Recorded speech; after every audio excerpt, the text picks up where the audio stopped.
Boa tarde a todos. Eu prometo que eu vou ser rápido, tá? Eu estava pensando o que dizer nesse momento e a primeira coisa que vem para a gente é o agradecimento de estar aqui à frente desta casa, dessa associação, que tanto bem faz, né? Nós temos, eu que acompanho o dia a dia da casa, todo dia estou aqui, você percebe pessoas entrando nesta casa com problemas, com situações diversas, e você encontra depois nos corredores dizendo o quanto elas estão melhores. E nós não fizemos nada, nós apenas ouvimos o que ela tem para falar, e ela teve que dar o arranque para poder mudar.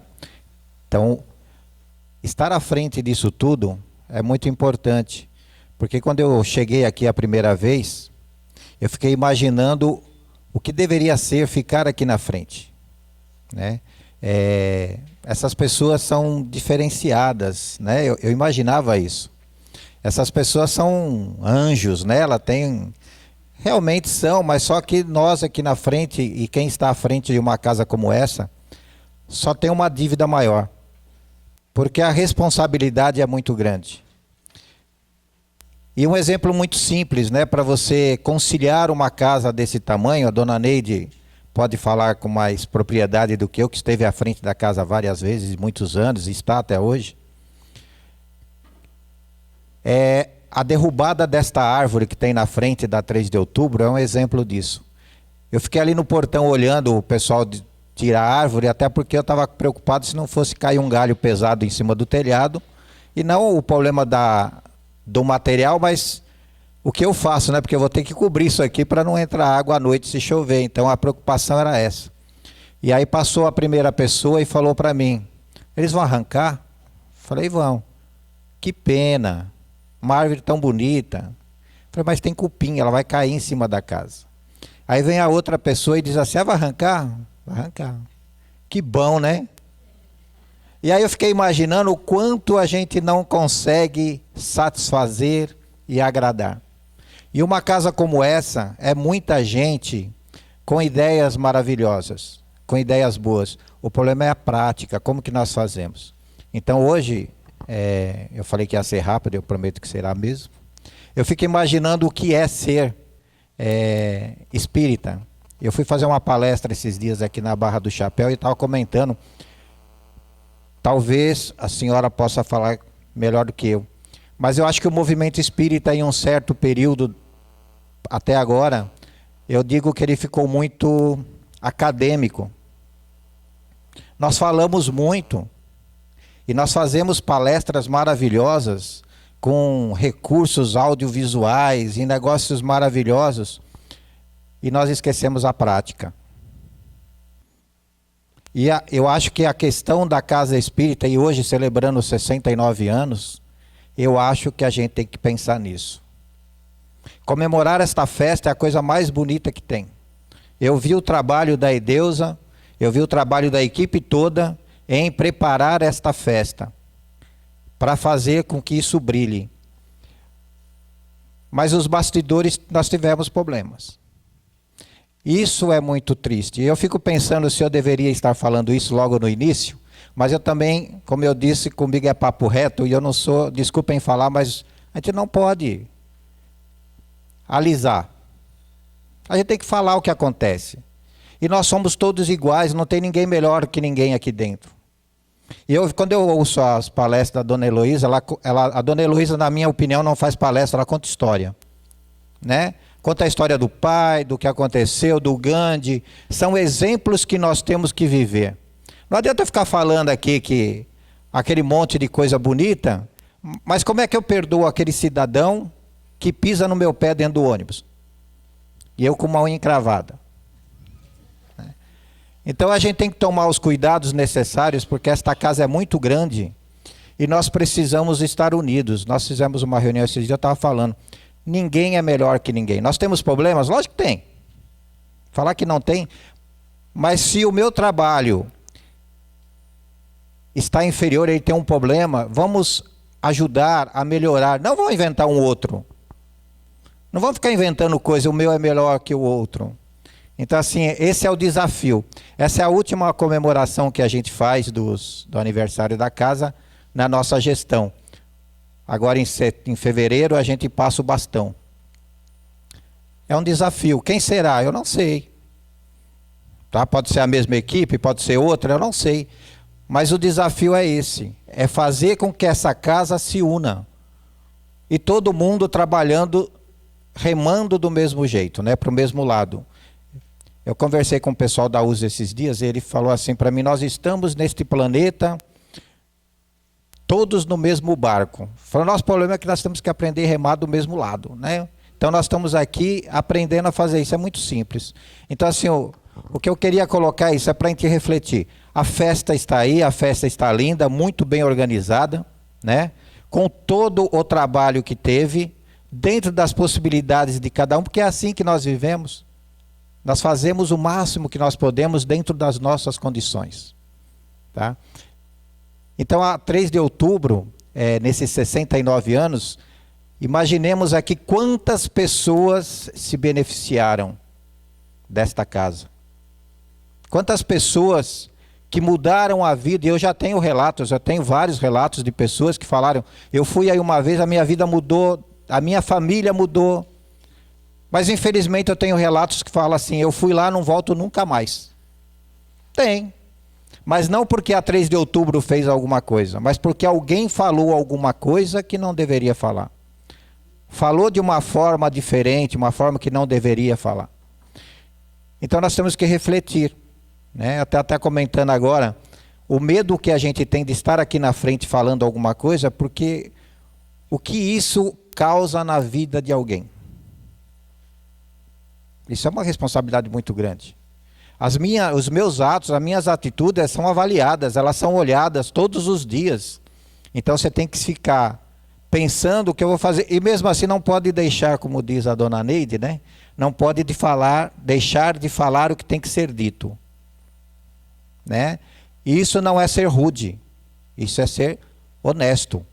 Porque nós estamos aqui no mesmo trabalho. E a 3 de outubro tem um trabalho muito bonito, não se pode falar, quem conhece o Núcleo Assistencial Anita Brisa. O trabalho que nós temos aqui é gratificante, ninguém pode falar nada ao contrário. Né? Todo mundo que veio até aqui fez o melhor que pôde e com certeza nós ajudamos de várias formas várias pessoas, mas nós temos um desafio, que é saber conviver. Né? Esse é o grande desafio da 3 de outubro. E não adianta, nós não vamos resolver a situação passando a mão na cabeça e falando, olha que bonitinho, como você... Não vamos, gente. Só que nós temos que ser honestos. Né? A casa é muito grande e a casa é muito importante para as pessoas que a procuram. Então vamos fazer com que isso aconteça. Né? Vamos fazer esta casa, ela já é, mas nós podemos fazer muito mais do que nós fazemos se remarmos esse barco para o mesmo lado. Tá? Agora é alegria, agora é festa. Nós temos aí uma semana de atividades, então não é simplesmente vir assistir o trabalho e ir embora. Nós temos um trabalho, nós temos uma responsabilidade nesta casa. Né? Então cada um pegue a sua ferramenta, dentro das suas condições, do que pode, né? E vamos seguir em frente. Né? Então muito obrigado e boa festa para todos nós.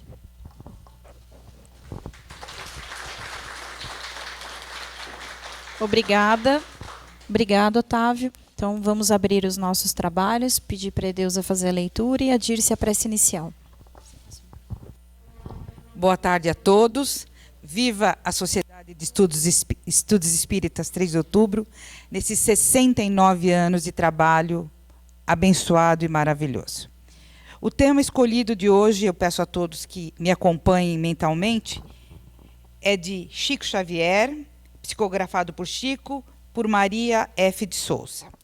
Desculpemo-nos infinitamente. Tudo na vida se reveste de importância fundamental no aprimoramento comum. Dura é a pedra e áspera se nos afigura a longa extensão da areia. Entretanto, fazem o leito das águas para que o rio não se perca. Obscura é a noite, mas sem ela, as criaturas encarnadas desconheceriam as estrelas. Desditosa e feia é a lagarta, contudo, é a tecelã os fios de seda nobre, que honra os ideais da beleza terrestre. Asfixiante é a dor, mas sem o sofrimento, jamais seríamos advertidos pela verdade. Sempre que a mágoa ou a ofensa nos bater à porta, desculpemo-nos, tantas vezes quanto se fizer necessário. E, pelo esquecimento de nossos erros, que o Senhor se impõe sobre nós. Porque só a bondade torna a vida realmente grande e em condições de ser divinamente vitoriosa, sentida como sinceridade e vivida em gloriosa plenitude. Uma boa tarde a todos. Boa tarde a todos. Então vamos nesse instante fazer uma prece, fechando os nossos olhos, elevando o nosso pensamento ao nosso Mestre Maior. Primeiramente com o coração cheio de gratidão. Vamos agradecer. Agradecer por estarmos nessa casa, agradecer por esses 69 anos, agradecer pela presença de cada um, agradecer pelos mentores espirituais, trabalhadores, a equipe espiritual trabalhadora da casa, agradecer por tantos benefícios, por tanto amparo, por tanto aprendizado, por tanta luz. Nós vos rogamos, Senhor, que nesse instante uma chuva de bênçãos possa jorrar sobre esta casa, penetrando em todas as suas paredes, em todo o seu recinto, em todos os seus compartimentos. Nós vos rogamos, Senhor, que nos dê a paz, a sabedoria, a fraternidade verdadeira e sincera, o equilíbrio, o calmante, a alegria de podermos comemorar esse aniversário com muito amor no coração, muita confiança no Pai Maior e esperança de dias melhores. Que o Senhor nos abençoe, que nos dê uma semana de muita luz, muito entendimento, muita realização, muito crescimento espiritual para todos que adentrarem por essas portas.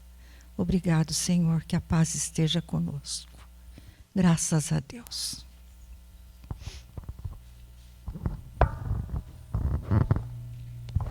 Bom, então vamos dar por início a nossa roda de conversa. Vou apresentar aqui os nossos amigos e palestrantes, né? Em primeiro lugar, amigos da nossa casa. Um agradecimento muito especial a vocês por estarem aqui com a gente hoje. Dona Heloísa, a Ana e o Júlio. Muito obrigada, viu? Nós vamos então apresentar a Dona Heloísa Pires. Ela é licenciada em Matemática, Física e Pedagogia, tem especializações em deficientes físicos e visuais. A Heloísa é mundialmente conhecida como oradora conferencista, tendo realizado várias palestras em diversos países da Europa e Estados Unidos. E ela é filha de Herculano Pires, filósofo, escritor e tradutor de livros espíritas. A Heloísa, ela é considerada um elemento muito chave no movimento espírita. E ela é apresentadora do programa O Espírito e o Tempo na Rádio Boa Nova.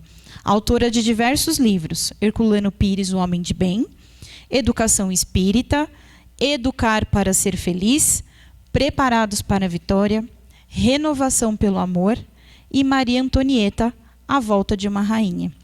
Alguns desses livros estão já à venda na livraria, na nossa feira, né? Já os 29 anos, comemorando os 29 anos da nossa feira do livro. E temos alguns livros, a Dona Heloísa vai autografá-los, quem quiser, no final da palestra, tá bom? Vamos agora apresentar a Ana. A Ana, ela atua há 10 anos na indústria da comunicação, sendo os últimos anos focadas na extração de análise de dados de campanhas de performance e conteúdo de pesquisas digitais. E ela é casada com o Júlio, o nosso amigo querido e palestrante. A Ana, ela é youtuber espírita, tem o canal Spirit Talks desde 2017 e daqui a pouco ela fala um pouquinho também sobre esse canal e vocês se inscrevam lá, por favor, tá?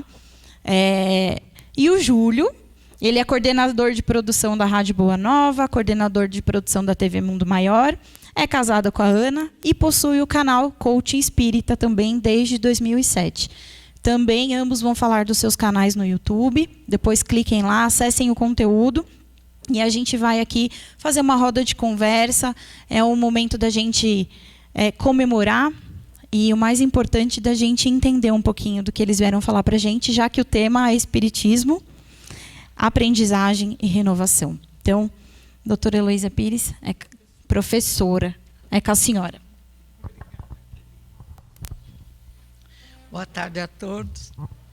Na alegria de nos encontrarmos, às vezes não vemos os amigos há muito tempo, e na alegria desse convite da comemoração dessa casa maravilhosa, que eu conheço desde a minha juventude, faz tempo, né, irmã? Ontem. E que continuaremos provavelmente a frequentar depois do nosso desencarne. Aqui estaremos em tratamento, auxiliados por todos vocês. Mas o que é o Espiritismo? Kardec, o querido Kardec, o ex-druida reencarnado, o mestre de Lyon, o único indivíduo que teve assessoria constante da equipe do Espírito da Verdade, Kardec escreveu um pequeno grande livro, O que é o Espiritismo? Mas vamos falar com o coração. O presidente da casa foi muito feliz quando falou na nossa dificuldade na prática da doutrina espírita. A minha amiga Mércia, do Rio Grande do Norte, que faz lá uma atividade social muito linda em Massaranduba, quando a netinha nasceu, ela ligou para mim e disse: Heloísa, ela já é espírita. Falei: não diga, como você sabe? Ela é gulosa, chora muito, reclama de tudo. Eu falei: ai, meu Deus! Nós espíritas... Aí se melindra à toa.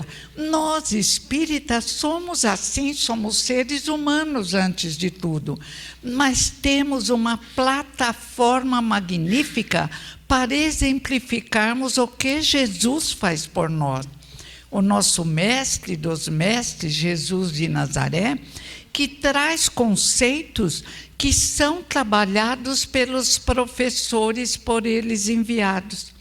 Poderíamos já estar em melhores condições no plano do pensamento e da prática, por exemplo, se ouvíssemos os sacerdotes luidas, que diz Kardec, na Revista Espírita de 1868, trouxeram a mesma verdade.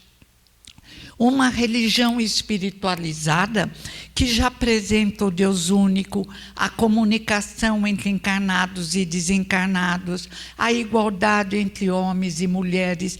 Está tudo lá, diz Kardec, 800 anos antes da vinda de Jesus de Nazaré. O mestre dos mestres, nosso irmão mais velho, e como temos tantos irmãos necessitados na Terra ainda, e nós mesmos nossas necessidades, nosso coração se ilumina quando lembramos desse Espírito impecável, nosso irmão Jesus, que veio novamente nos ensinar a arte de bem viver, a prática de ter tolerância com os nossos irmãos. Cada um é um.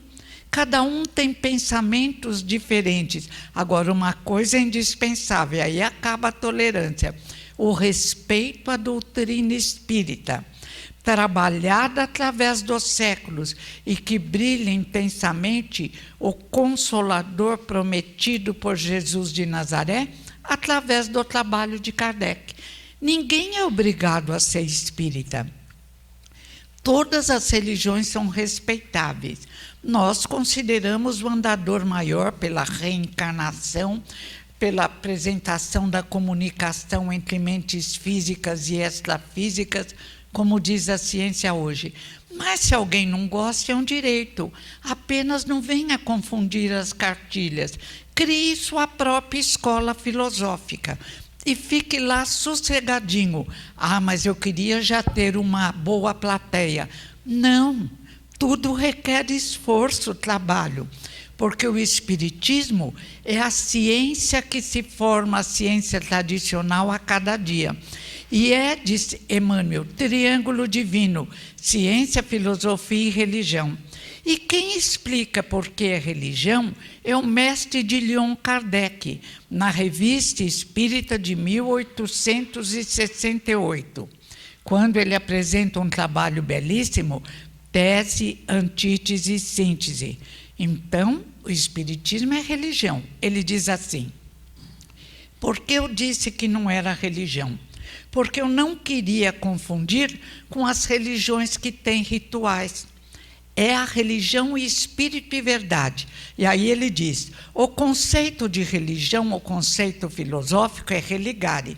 Aí uma amiga minha diz, mas é o conceito filosófico. Pelo amor de Deus, o conceito é da filosofia. A alma da palavra. Se religare quer dizer ligar com as luzes do universo com Deus, o espiritismo é religião. E Kardec aí diz, então temos que considerar pelo conceito filosófico o espiritismo como religião. E conclui, portanto, o espiritismo é, pois, religião, e nos glorificamos disso. Belíssimo! E ainda alguns discutem se é ou não. Vamos ler a Revista Espírita, vamos ler as obras de Kardec, vamos também ler Leon Denis, Herculano Pires, Diolino Amorim. Vamos nos aprofundar em vez de perdermos tempo com programas tolos de televisão ou com a repetição de crimes até esgotar nossa paciência. Não vamos entrar nessa. Vamos ler um bom livro. Se tem o hábito de sentar em frente da televisão, sente, mas desligue a televisão e foque no livro, que ganha muito mais. E sempre que tiver um curso interessante que possamos fazer sobre a doutrina espírita ou sobre parapsicologia, cujos conceitos são os mesmos, ou sobre as descobertas científicas maravilhosas que nos falam nesse mundo novo para o qual viemos na Terra para prepará-lo, divulgando as ideias espíritas, tentando nos comportar da forma melhor possível, aprendendo a arte de bem viver, através da leitura do Evangelho segundo o Espiritismo, através da prática do amor, começando por nossos colegas de trabalho, os amigos da casa espírita. Nem sempre é fácil, cada um tem um pensamento. Então eu sempre digo, não discuto política. Jesus é o meu partido político de transformação, para evitar problemas, porque de repente uma coisa horrível na casa espírita, da esquerda não olham para a direita, da direita, nós somos do caminho do meio, nós somos do respeito ao próximo, nós somos do amor, e o espiritismo é este convite a nos comportarmos como indivíduos racionais. O que realmente interessa nessa vida? Evoluir. Qual o sentido da vida? É o reino do ouro? Não. Felicidade, diz o Livro dos Espíritos, é consciência tranquila e ter o necessário. Então o reino do poder. Alguém vai levar ouro no caixão? Ou vai levar o poder? Pode conseguir os títulos universitários, os cargos que quiser. Nós só vamos levar as boas obras, o bom comportamento. Ou como diz Madre Teresa de Calcutá, precisamos aprender a sentir a dor do próximo, porque muitas vezes a dor que está lá fora nos incomoda. Mas temos ao nosso lado um espírito sofredor e nem enxergamos. Um cônjuge difícil, um filho difícil, um amigo difícil. Então temos que desenvolver, isso é indispensável, a capacidade de, amando ao próximo como temos que nos amar, sentir e oferecer o ombro amigo àquele que sofre, que precisa desabafar, que precisa contar a sua história. E esse é um dos serviços maravilhosos da Casa Espírita. O Espiritismo visa o homem integral. O Espiritismo aconselha no Evangelho: cuidai do corpo e do espírito. O Espiritismo não dispensa o tratamento médico, bem como não dispensa o tratamento psiquiátrico ou psicológico. E nesta hora difícil de mudança do planeta, que se transformará num planeta de regeneração, e esperamos continuar no planeta, depende de nós. Somos construtores do nosso destino no aqui e no agora. Se tivéssemos que ficar mergulhados no passado, renasceríamos torturados pelas lembranças do erro cometido. Indivíduos novos, na roupagem e nas possibilidades psíquicas, temos agora que aproveitar os últimos anos, que não sabemos, depende de nós quando acontecerão. Chico disse. Chico não disse nada. Chico não seria tolo de marcar uma data que depende de nós, do nosso crescimento, da nossa ação, do nosso amadurecimento. Temos que aproveitar todas as oportunidades de nos expressarmos como verdadeiros espíritas. Um pouco gulosos, sim, faz parte de todos nós. Um pouco melindrosos, sim, mas vamos nos corrigindo, ficando forte no acerto e forte na compreensão dos erros nossos do passado e dos erros dos nossos amigos nos presentes. Sempre é mais difícil perdoar aqueles que são próximos ao nosso coração. Sempre é mais difícil perdoar aqueles que amamos realmente, mas é necessário aprendermos o básico que a doutrina espírita nos ensina.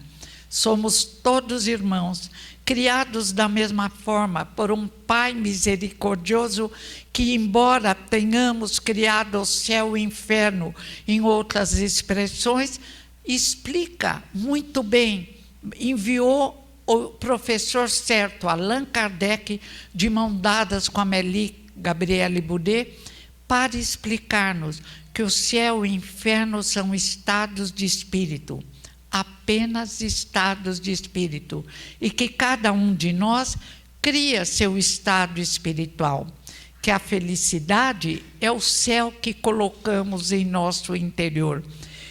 Basta tão pouco para ser feliz. Buda, enviado por Jesus, desapegarmos-nos dos bens ilusórios da terra, da escravidão e do endeusamento ao corpo físico. Gandhi, nada de violência, nem mental nem física, mas amar o próximo como a nós mesmos e trabalhar pelo próximo como gostaríamos que trabalhassem por nós, diminuindo suas dificuldades, todas que existem. Dificuldades financeiras, é um serviço da Casa Espírita apoiar famílias carentes, permitindo que se reergam através desse esforço, ao mesmo tempo que aprendem a doutrina espírita, a arte de bem viver, a possibilidade de ser feliz num mundo que tornamos difícil. O Espiritismo também dilata a nossa visão na compreensão de que mentes físicas e extrafísicas se comunicam, consciente ou inconscientemente. Estamos todos mergulhados na mesma energia, energia cósmica universal, que, de acordo com as necessidades de cada planeta, é mais aprimorada ou menos aprimorada. No livro O que é o Espiritismo, Kardec fala nos vários mundos. Os espíritos, a equipe do Espírito da Verdade, fala que existem vários mundos habitados, que provavelmente, talvez a forma seja humana, o que não impede que existam indivíduos que se expressem apenas como uma luz ou de formas que sequer podemos imaginar.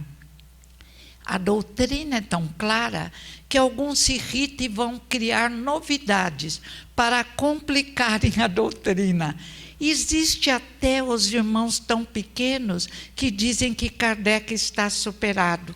Não conhece as últimas descobertas da ciência, não leram o livro do Dr. Ibben, professor universitário e pastor protestante nos Estados Unidos, Uma Prova do Céu, cuja linguagem é exatamente a linguagem e os conceitos espíritas. Não leu Fui ao Céu e Voltei, da Dr. Mary, também a doutora, professora de ortopedia lá nos Estados Unidos. Não leram o psiquiatra Dr. Brian, Várias Vidas, Vários Mestres? A doutrina espírita caminha hoje de mãos dadas com a ciência tradicional. Eu digo, não criem novidades, não fiquem preocupados com grandes revelações. O Espiritismo é simples, é grande, objetivo pela sua simplicidade. Vamos, como aconselhava Herculano, em vez de falarmos que Kardec está superado e criarmos ideias absurdas, como, por exemplo, a apometria e outras tentando enxertá-las na casa espírita, vamos respeitar a doutrina espírita. Vamos atualizarmos-nos na compreensão dos ensinamentos espíritas. Vamos ler e reler os livros, o trabalho de gigante do mestre de Lyon, Allan Kardec. E, sobretudo, desenvolver a humildade, também nessa dilatação de mentalidade que o mestre de Nazaré nos trouxe há mais de 2000 anos. Na casa do meu pai há muitas moradas.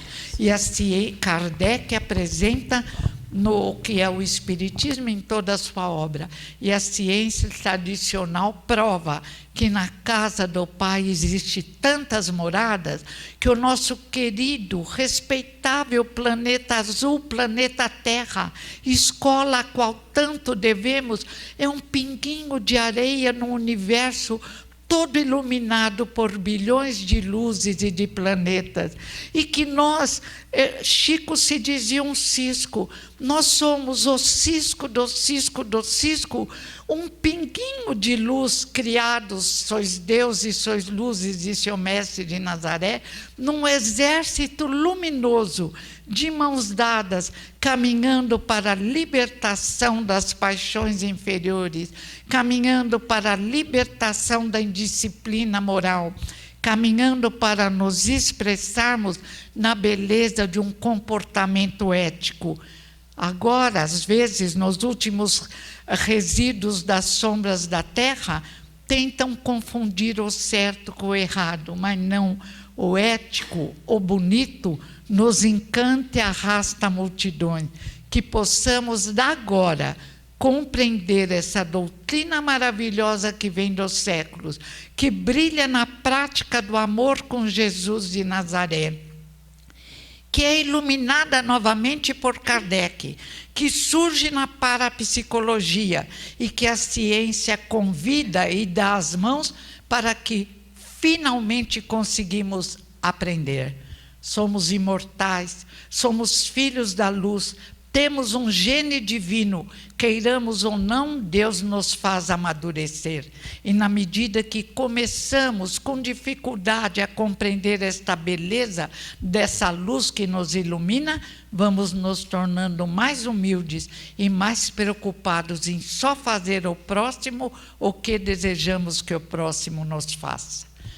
A nossa gratidão a Deus, a Jesus, a Kardec, a Amélie Gabrielle Boudet e a todos que se preocuparam, através de palavras, mas sobretudo da prática, de demonstrar o início da compreensão da verdade faz por cada um de nós. Obrigada.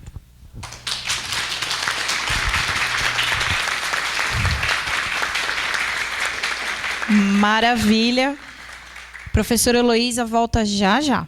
Agora eu vou passar a palavra à Ana, que vai falar sobre aprendizagem. Ana, é com você. 20 minutinhos. Então, aprendizagem, o Júlio. E 20 minutinhos, Júlio, com você, para depois, Ana, mais 20 minutinhos. E aí sim a gente conversa um pouquinho sobre todos esses temas, tá?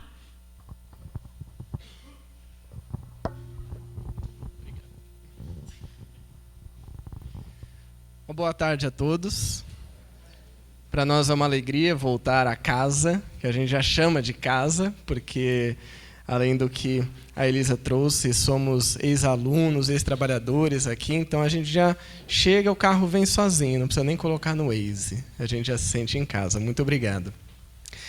E recebi aqui um desafio grande, falar de aprendizagem. Fui então estudar, pesquisar bastante, para que a gente pudesse refletir sobre a questão da aprendizagem. Gostei muito da fala do Otávio, quando traz a questão da ação, que não basta só a gente saber, é preciso agir. Parece até que a gente se comunicou mediunicamente quando estava preparando. Porque eu gostaria de começar já trazendo uma frase. Deixa eu ver aqui se está funcionando.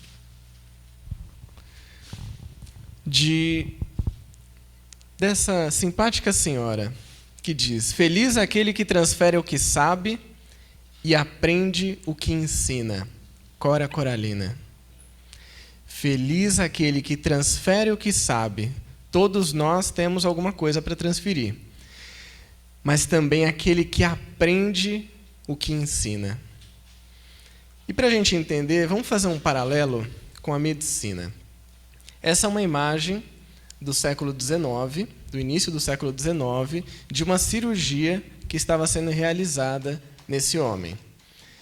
Talvez essa imagem não demonstre como realmente eram as cirurgias, os objetos que eram usados, aquilo que ainda não tinha sido inventado e que hoje já existe. Mas a próxima imagem vai mostrar como que realmente eram as cirurgias. Era mais ou menos assim, ó. Não tinha anestesia, gente. Não tinha anestesia. Era assim mesmo. Tinha que segurar o paciente, porque senão ele podia desencarnar. E os médicos estavam ali com poucos recursos que eles tinham para poder auxiliar. Hoje, graças a Deus, os centros cirúrgicos já são assim. E a gente já tem também, né, médicos com inúmeros aparelhos que nos auxiliam a manter a nossa vida. Por isso que nunca antes na história da humanidade a expectativa de vida foi tão alta. E já existem estudos apontando que muito em breve, talvez entre 2040 e 2050, já seja comum termos pessoas com 120 anos ou até mais, por conta dos avanços da medicina. Mas a questão que fica para nós, e quando eu comecei a pesquisar sobre aprendizagem, foi o que eu encontrei, é fazer um paralelo com a educação. Essa é uma sala de aula do século XIX, onde a gente pode ver alunos, carteiras, a lousa na frente dos alunos e uma pessoa que detém o conhecimento e que está ali para compartilhar, que é a professora. E essa é uma imagem de uma sala de aula do século XXI, onde nós podemos ver alunos, carteiras, uma lousa ali no fundo e uma pessoa que detém o conhecimento e que passa esse conhecimento para aquele grupo de pessoas. Qual diferença vocês notaram entre as duas imagens? Notaram alguma diferença? Uma é colorida e a outra é preta e branca, né? O penteado da professora é outro penteado. A carteira é um pouco mais confortável, né? Eu vou mostrar outra foto, eu nem ia trazer só essa. E aqui? Qual que é a diferença? Tem computador, né? Tá com a informática ali. Mas aí a gente para analisar uma questão. Claro que eu trouxe aqui tanto a imagem anterior quanto essa dentro de um contexto pedagógico mais tradicional. Existem outras escolas pedagógicas com outros formatos, mas esse é o mais comum. Escolas de ensino básico, de ensino médio, escolas de ensino superior também. Temos aqui computadores, né? Só que a grande questão é que tecnologia é diferente de metodologia. Não adianta a gente encher as nossas salas de computadores e tablets e lousas virtuais se a metodologia é a mesma.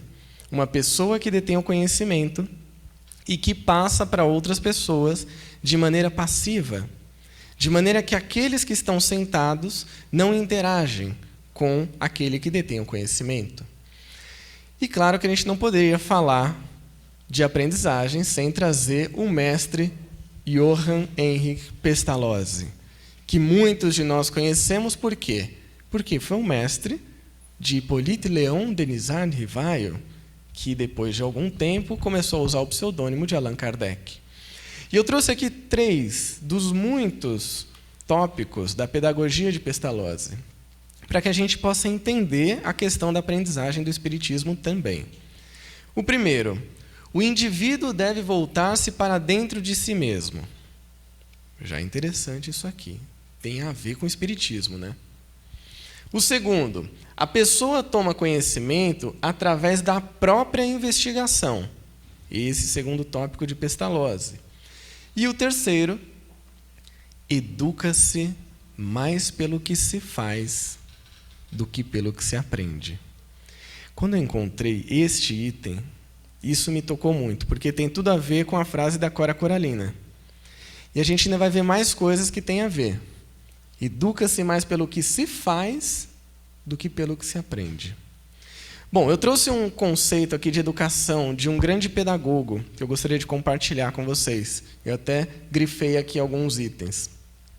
E ele diz que a educação é a arte de formar homens, isto é, a arte de neles fazer surgir os germes das virtudes e reprimir-os do vício. Primeira parte. De desenvolver sua inteligência e dar-lhes instrução adequada às necessidades. Em uma outra palavra, o objetivo da educação consiste no desenvolvimento simultâneo das faculdades morais, físicas e intelectuais.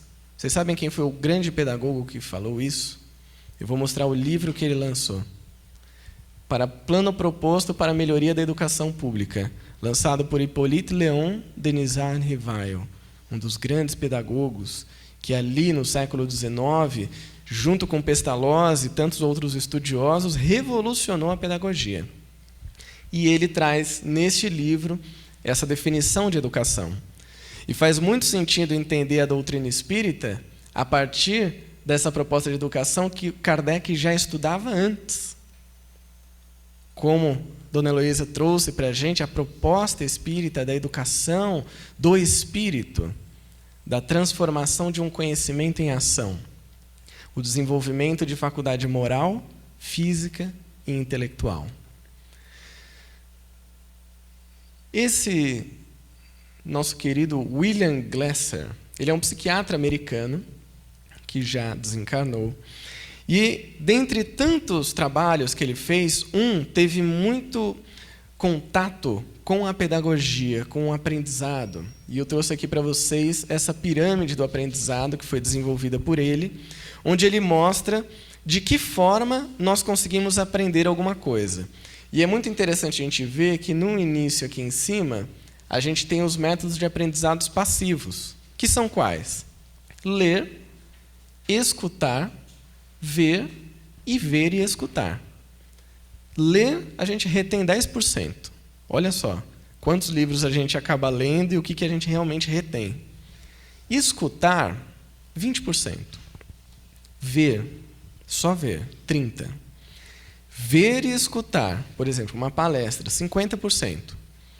Agora, começa o método de aprendizado ativo. Conversar, perguntar, repetir, reproduzir, numerar, definir e debater, 70%. Praticar, 80%. Ensinar aos outros, 95%. Só tem um detalhe. Não dá para fazer isso aqui sem isso aqui. Então, lembra da frase da Cora Coralina.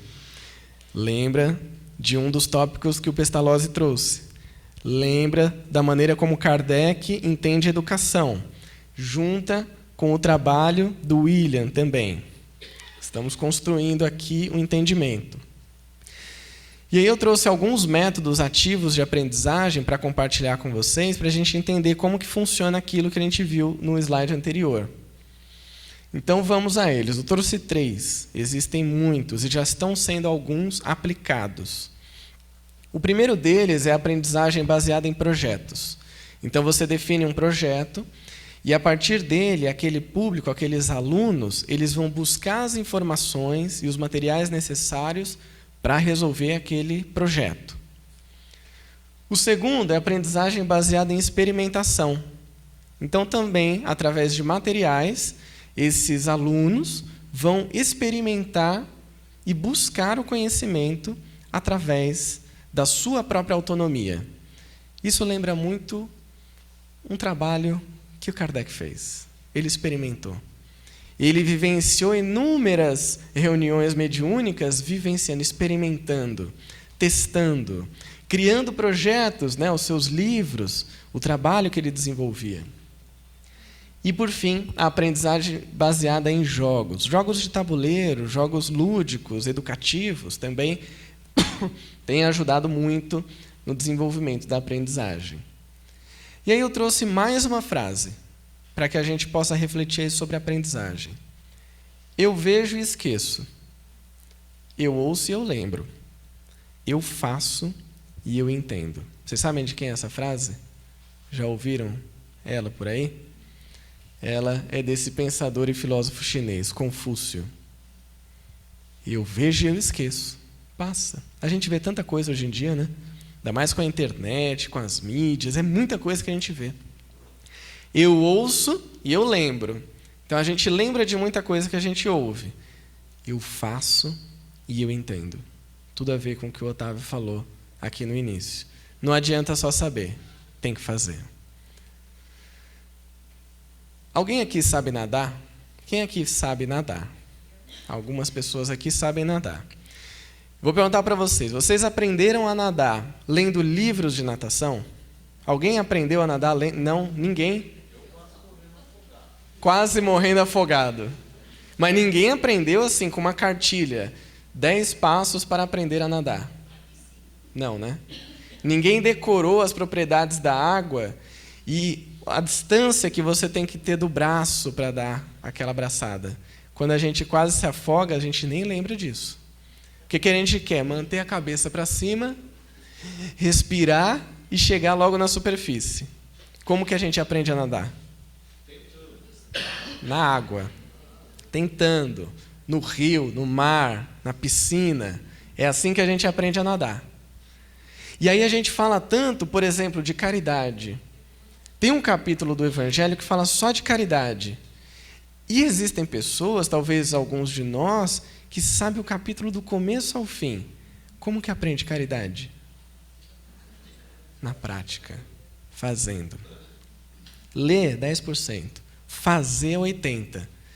E depois que você faz, como a gente tem grandes exemplos, Jesus, antes dele Sócrates, que não escreveram nada, por que ficou marcado na história da filosofia, por exemplo, o período pré-socrático e pós-socrático? Por que Jesus dividiu o tempo no meio? Exemplo. Porque além de saber, ele sabia fazer, fazia, e as pessoas que olhavam já aprendiam com ele. É assim que a gente aprende na nossa vida. E tem uma pesquisa que ela é feita pelo Fórum Econômico Mundial todos os anos, que mostra quais são as 10 habilidades do profissional do ano seguinte. Então eu trouxe aqui a de 2020 já atualizada para vocês, e a gente vai fazer um paralelo disso com o Espiritismo também, com a aprendizagem do Espiritismo no século XXI. A primeira habilidade, a que foi mais votada, foi a resolução de problemas complexos. Então, o profissional do século XXI, do ano de 2020, precisa saber resolver problemas complexos. E isso tem tudo a ver com a nossa vida, porque viver num mundo de provas e expiações é muito complexo. No Brasil, então, é um pouco mais complexo. Em São Paulo, é um pouquinho mais complexo. Então, saber resolver esses problemas é importante.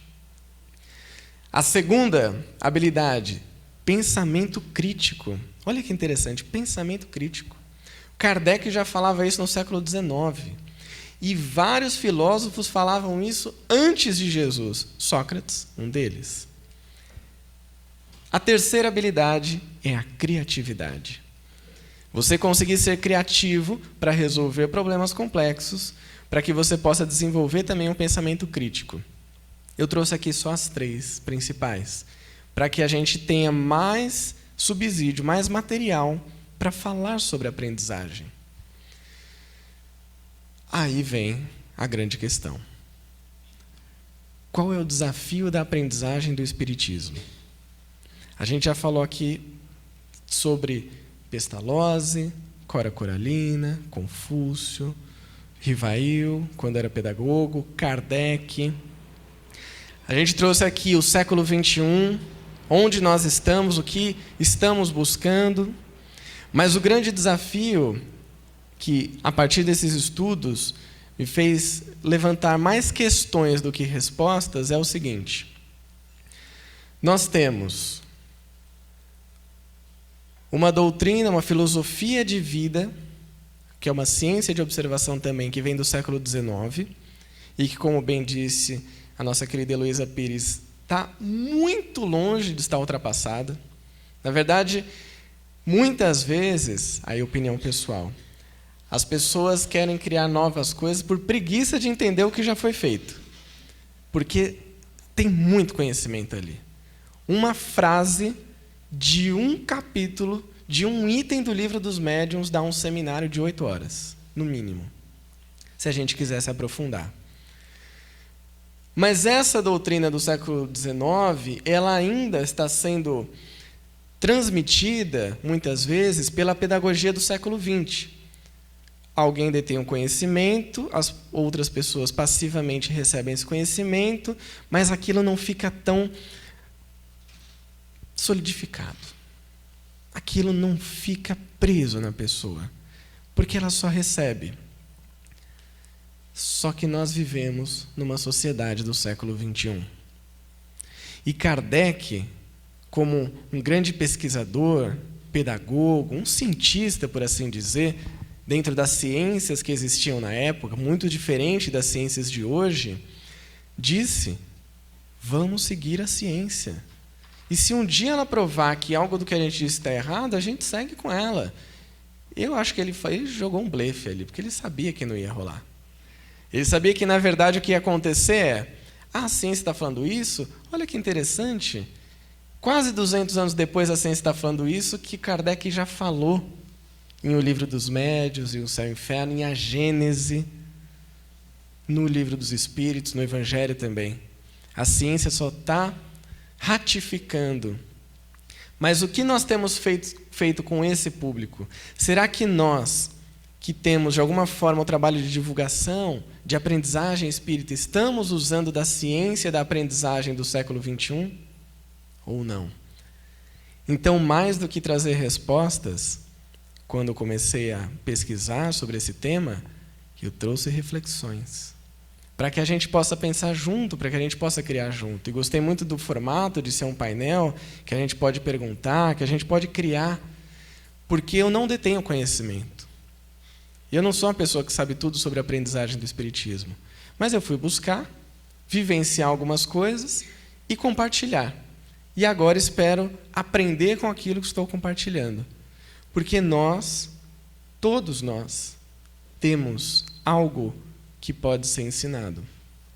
Mas todos nós também temos algo que pode ser aprendido. Por isso que estamos todos neste planeta escola, esse planeta de evolução. E a gente só vai conseguir dar o próximo passo em sociedade. Então, eram essas dúvidas e reflexões que eu queria trazer para vocês. Como a Elisa falou, meu canal Coaching Espírita, YouTube, Facebook e Instagram. Quem quiser acompanhar por lá, mandar dicas, sugestões, perguntas também, fiquem à vontade. Muito obrigado pela atenção de todos.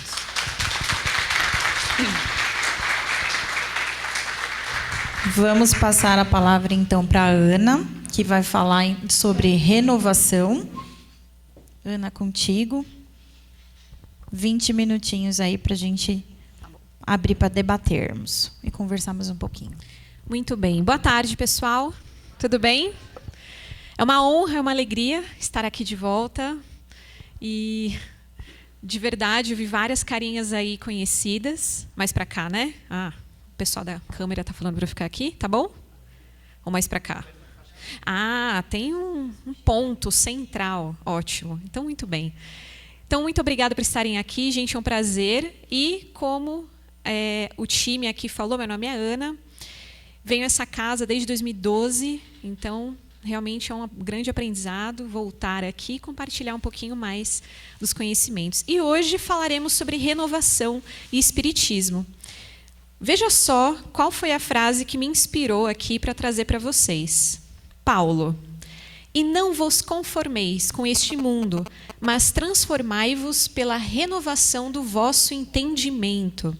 Coloquei um óculos ali, porque, como bem o Júlio colocou, estamos no século XXI, só para dar uma renovada, uma alegria para o Paulo. E o Paulo trazendo para nós esse ensinamento, que foi na carta aos Romanos, olha que profundo. Não vos conformeis. Façamos nós a nossa renovação de entendimento. E esse entendimento passa por onde? Pelas nossas crenças, pelos nossos valores, por aquilo que nós somos, por aquilo que nós conquistamos ao longo da nossa trajetória. E para falar de renovação, também é legal a gente entender o conformismo que é. Diferente de disciplina ou de resignação, o conformismo muitas vezes está relacionado a dar aquela coçada, ficar no sofá sem fazer nada e se conformar com o mundo da forma que ele está hoje. E não é essa a proposta do Espiritismo. Então, quando eu coloquei no Google, apareceu assim: tomar forma, conformidade ou de acordo com. Vamos entender, então, um ponto que Paulo nos trouxe em relação à renovação e o Espiritismo, nesses 3 aspectos que eu trouxe para conversar com vocês. Tá? E eu espero depois que a gente possa também debater e vocês falarem o que vocês acham. Então, o primeiro ponto que falaremos aqui, renovar o olhar sobre a cultura digital ou sobre a tecnologia. Tá? Segundo, renovar os nossos relacionamentos. O Otávio e a queridíssima Heloísa Pires já trouxeram para nós essa reflexão do quanto é importante observar a nossa convivência. E, por fim, claro, renovar os nossos hábitos, porque de nada adianta nós virmos até essa casa maravilhosa, colocarmos o pezinho lá fora e não mudarmos. Tá? Então, vamos para o primeiro, renovar o olhar sobre a cultura digital. Olha só essa frase, gente. Antes da frase, melhor contar essa história. Jesus. Quem aqui acredita que Jesus já se utilizava das redes sociais na época dele? Levanta a mão. Quem acredita que ele já usava redes sociais? Tá, ótimo. É isso aí, tem que discordar mesmo. Metade falou sim, metade falou não. Gente, e se eu falar para vocês que Jesus já se utilizava de redes sociais? Primeiro que redes sociais nada mais é do que um conjunto de pessoas reunidas em prol de um assunto em comum. Primeiro de tudo. Segunda coisa, como o Júlio colocou, Jesus não trouxe nada por escrito, certo? Todos os ensinamentos dele estavam pelas ondas vibratórias, pela fala. Estávamos numa cultura do diálogo. Percebem que o virtual já existia nessa época? Pelas ondas que se passavam dos seus ensinamentos sobre humanidade, sobre fraternidade. E esse pensamento do virtual já existir não é lá tão recente, mas de um filósofo francês chamado Pierre Lévy. E esse filósofo trouxe esse conhecimento para nós, e que quando eu olhei e li sobre esse filósofo, falei, gente, mas tem tudo a ver com Jesus. Porque ele não falava somente de coisas incríveis sobre humanidade, fraternidade e amor, mas quando ele se relacionava com as pessoas podiam tocar nele e sentir verdadeiramente a humanidade. Então é mais ou menos assim. Nós vivemos no mundo hoje online. Estamos sempre conectados pelo nosso pensamento. Não adianta a gente querer excluir o nosso amigo do Facebook, na época da política, que a dona Heloísa comentou, as brigas de WhatsApp, se a gente está com raiva daquela pessoa, porque a gente vai continuar conectada com ela. E essa é uma reflexão que é o seguinte: quem lembra daquela música? Eu tenho certeza que vocês conhecem. Cantem comigo. Entra na minha casa, entra na minha vida, mexe com minha... Isso. Quando eu ouvi essa música de novo, eu falei, gente, mexe com a minha estrutura. O que mexe com a nossa estrutura? Sinal de Wi-Fi. Se a gente não está com o nosso celular no bolso, com internet, alguma coisa acontece. A gente fica tenso, fala, gente do céu, mexeu com a minha estrutura. E o sinal de Wi-Fi hoje em dia... Ó, tá tocando o telefone aí. Ó. Olha aí. Bem no momento, está funcionando, né? Está mexendo com a estrutura. Então, o sinal de Wi-Fi, toda essa onda do digital, mexe com a gente. E tem mexido por muito tempo. Olha só essa foto, em 2005, no falecimento do Papa Bento II, se eu não me engano. Me corrijam se eu estiver errada. Quase sem nenhum celular. Tem um aqui, ó, pequenininho aqui à direita. 2013, quando Papa Francisco assumiu. Então, como o Júlio bem comentou, estamos aí imersos numa evolução. Dá para a gente voltar para trás? Espírito regride, gente? Não. Tanto que a lei de sociedade no Livro dos Espíritos, Kardec, bem sábio, a lei de sociedade está antes da lei do progresso. Nós não vamos evoluir se não formos em sociedade. E compreender que o mundo digital está nas nossas vidas, e de alguma forma sempre esteve, o virtual, precisamos então aprender com ele e entender o que funciona e o que não funciona para nós. Olha só, ontem, quando eu digo ontem, é nos séculos anteriores, né? Nessa foto aqui, quem conhece? Nosso queridíssimo ator Léo Medeiros, tive a honra de entrevistá-lo, do filme Kardec, que lançou esse ano. Ernesto Bozano, tem vários livros também do século XIX. Gabriel Delany e Leon Denis. Essas pessoas queridíssimas trouxeram para nós ensinamentos da doutrina. Só que era um padrão. Normalmente homens, burgueses, pedagogos, estudiosos, cientistas. E agora eu vou fazer uma provocação. Porque no meio digital, nesse mundo, sabe quem fala sobre espiritismo? Todos nós. A partir do momento que nós temos um celular na mão e acesso à internet e à comunicação, todos nós podemos ser comunicadores, divulgadores dessa doutrina. Sabe quem é? Evangelho no Lar, quem faz esse canal de YouTube é o Ícaro, é uma drag queen que fala sobre espiritismo. O time do Amigos da Luz, atores, tá a Carol também, eu, o Ju, os espirituosos também que usam a arte, o teatro para falar, e nós aqui embaixo fazendo caras e bocas também no YouTube. A provocação, na verdade, é um convite para nós abrirmos os nossos olhos e o nosso coração para ouvir quem é diferente da gente e abrir espaço para pessoas que vão talvez pensar de maneiras diferentes de nós. Porque o espiritismo, diferente talvez de outras religiões, diferente talvez não, com certeza diferente, não tem uma hierarquia para nós seguirmos. Nós não precisamos seguir exatamente o que alguém fala. Precisamos estar abertos a um pensamento crítico, com certeza, como Kardec nos colocou, mas também precisamos nos observar. O quanto nós estamos nos abrindo para nos renovar os nossos pensamentos antigos, né? Tem uma frase de um livro que eu li recentemente que é maravilhoso. O primeiro livro de Chico Xavier, Parnaso de Além Túmulo. E tem um poema ali de uma frase, é uma frase simples. A força cósmica é a fonte máter dos conhecimentos. A força cósmica é a fonte máter dos conhecimentos. E quando pensamos sobre isso, o quanto Deus nos traz a verdade, essa verdade espiritual o tempo todo, nós estamos imersos nessa realidade, dessa nossa cultura. E se Ele tem esses conhecimentos para nós, o quanto nós estamos também aí disponíveis para aprender uns com os outros, não é? Seguindo, renovar os relacionamentos. E todos os relacionamentos aqui, tá? Marido, mulher, amigos, família, colegas de trabalho.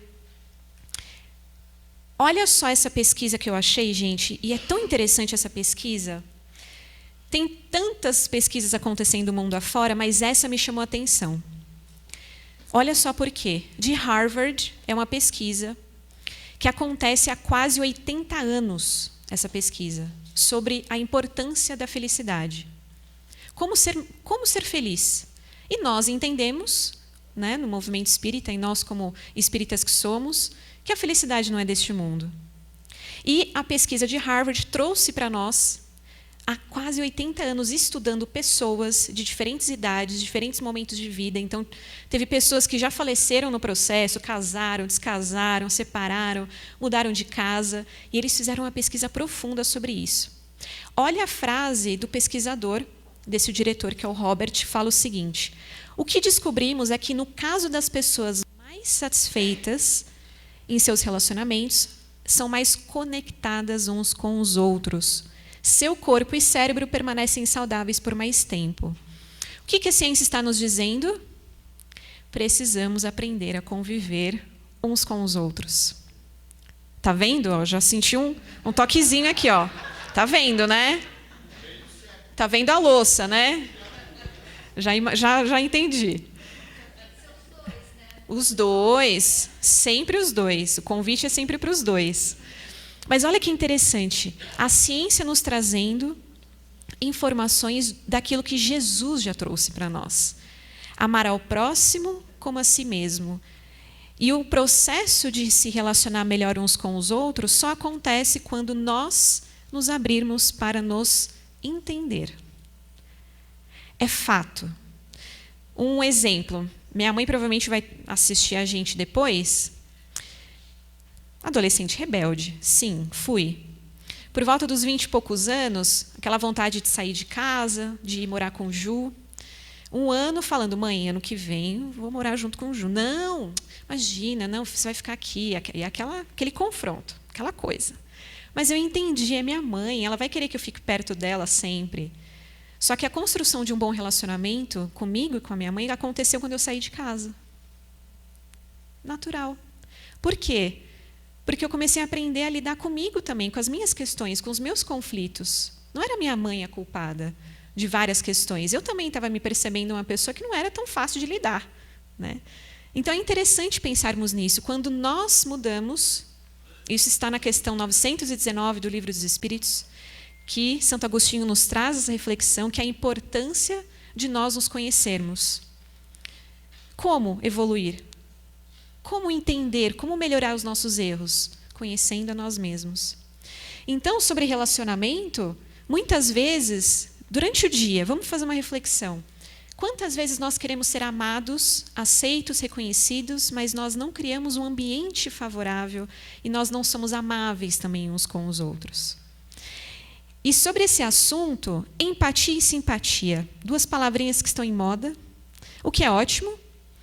Mas será que a gente entende o real conceito dela? E aí podemos dizer aqui que a empatia pode ser indulgência também, porque no Evangelho segundo o Espiritismo, no capítulo 7, Perfeitos, o real sentido ali, né, de ser espírita também é a sua transformação moral, o esforço que nós colocamos, mas também a empatia, ser indulgente com os erros alheios, se colocar no lugar do outro.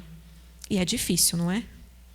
E a simpatia, muitas vezes, a gente confunde também, porque imagina só, nós vamos para um restaurante, queremos ser atendidos por um garçom, uma garçonete simpática. Não precisa ser empática com a gente.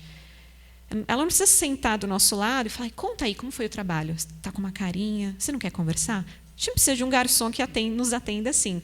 Simpatia já resolve. Oi, tudo bem? Olha, aqui está o cardápio para você, tem algumas indicações. Está ótimo. Só que no dia a dia a gente se confunde. E tem um conceito também de um psicólogo incrível chamado Marshall Rosenberg, que ele cunhou uma forma, uma metodologia de se relacionar uns com os outros, que é a comunicação não violenta.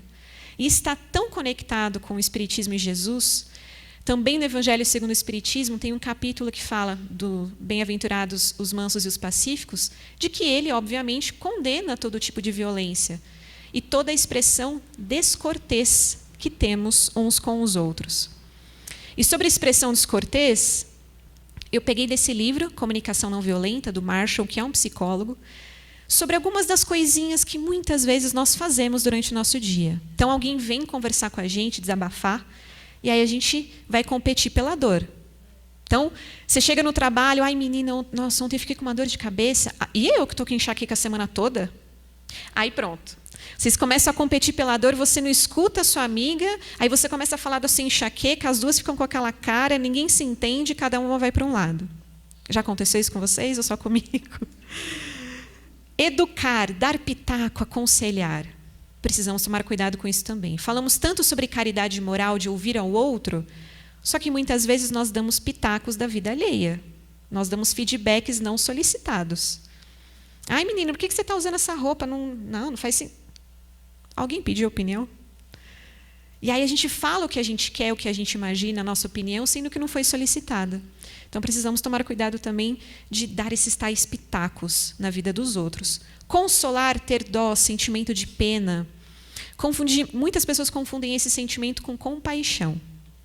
Ter compaixão não é sentir pena.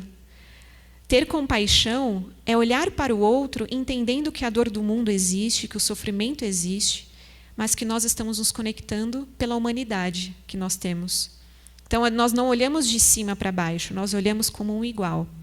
Então, alguém vem dividir que vai, não sei, aconteceu um luto na família, né? Então alguém desencarnou, e nós espíritas somos mestres nisso. Não, mas a vida continua bem, não tem problema. Deixa a pessoa sentir a dor dela, acolha ela. Acontece, sim, a vida continua, mas naquele momento talvez a pessoa precisava falar. Contar uma história ao invés de ouvir, a gente faz isso também.